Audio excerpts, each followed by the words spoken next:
Welcome back to We Dared Chemistry. In this lecture, we will spend our brain learning about the photoelectric effect by Albert Einstein. So join us whether you are a student or a curious mind. In 1905, Einstein proposed a theory of the photoelectric effect using the concept that light consists of tiny packets of energy known as photons or light quanta.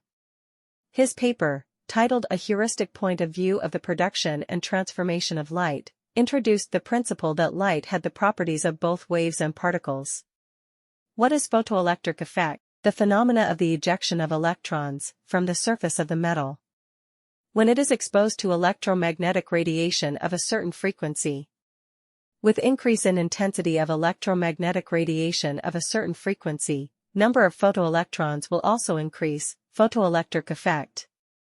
Photoelectric effect is observed only with threshold frequency of electromagnetic radiation. Threshold frequency, the smallest possible of frequency of an electromagnetic radiation to have energy which is enough to overcome the nuclear attraction, denoted as nu0.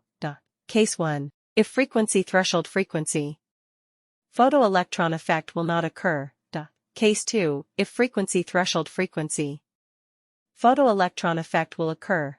Work function.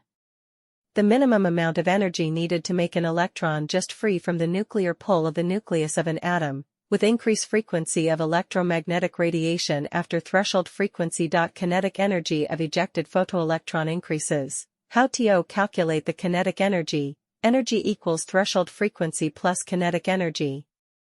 Kinetic energy equals frequency, threshold frequency, 1/2 m, e, v, e, caret 2 equals h, vv0. To increase the kinetic energy of the electron, you have to increase the provided energy. This was the photoelectric effect. Thank you for your attention. Keep studying with We Dared Chemistry.